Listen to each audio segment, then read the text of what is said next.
Hello viewers, this is Irene Namilimo. I want to welcome you to my YouTube channel. So today we are going to learn about what a computer is composed of, what is it, what is a computer, what is it made of. That's what we are going to learn today. What is its use, what has it impacted on the world. So that's what we are going to learn about today. So a computer is an electronic device that can process data, perform calculations, store information, and carry out various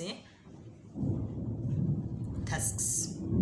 So it can handle a wide range of functions, from simple ones like word processing or even browsing an internet, to complex ones like running software for artificial intelligence or scientific calculations.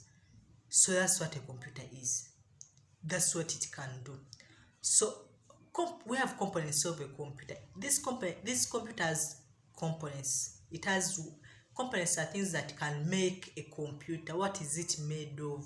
Because it is not one thing like this. It is not a stone. So it is made of some particles, that some other elements or some other items that makes up it. What are those elements? So you have the hardware components. The hardware components. What do you understand by the term hardware components? Not this hardware for the builders.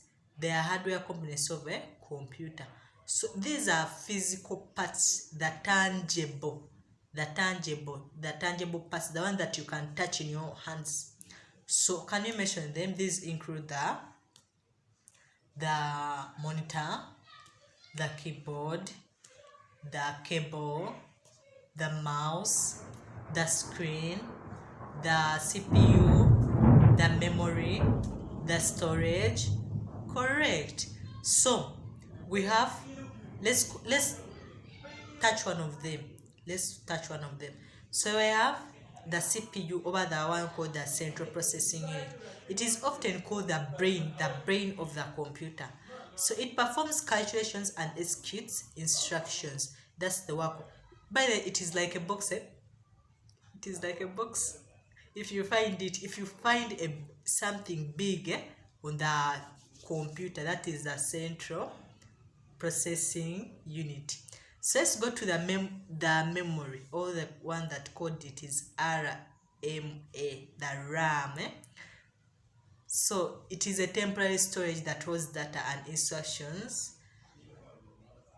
The CPU is currently using. So that's what we call the memory. We have the storage. The storage is the hard drives, solid state. It is in solid state drives. It is called SSD, so your computer is permanently stored. So remember, I said that memory, it is where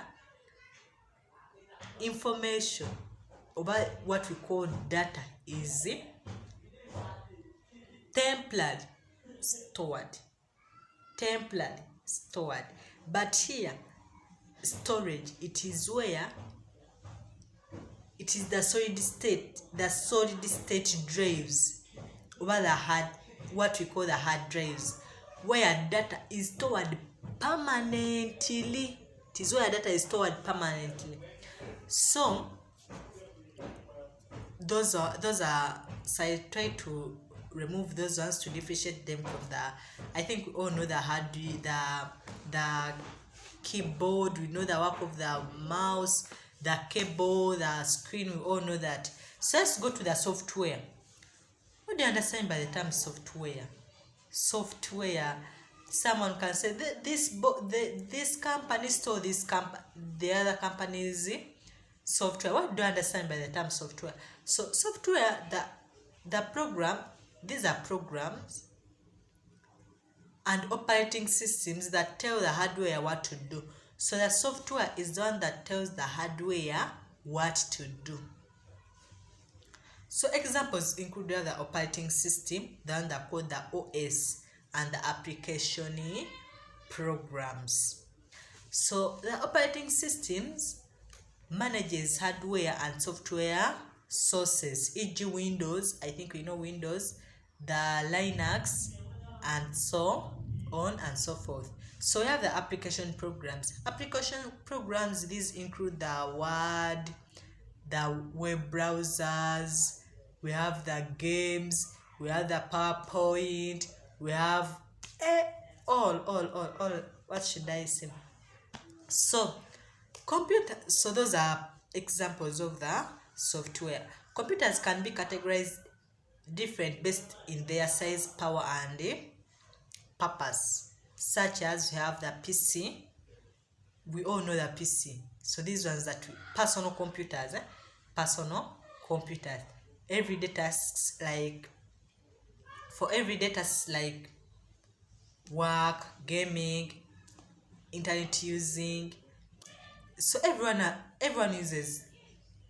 I can't say everyone uses because some don't have computers, but it is necessary to carry a computer. So computers, these are personal computers. These ones, like this one, okay, this one is called a personal computer. So we have servers, specialized computers that provide services, resources to other computers. So servers are like, if you have a computer, we have many computers, but there is a certain computer that has to share to all of us, whoever has a computer. So that one is called a server. So a server is like, do you know where? So I think everyone has ever done TikTok videos, or you have ever seen TikTok videos. So when I make a TikTok video on my phone, it goes to the server. If it goes to the server, then that's when everyone can access it. I can access it, my neighbor can access it, even my neighbor, even your neighbor can access that video, because it is coming from the server. So the supercomputers. Supercomputers are extremely powerful computers used for scientific calculations, medical things. All in all, computers are good. So that's all for today. Thank you for watching my video. Don't forget to subscribe, like the video, and even share to your friends. Thank you.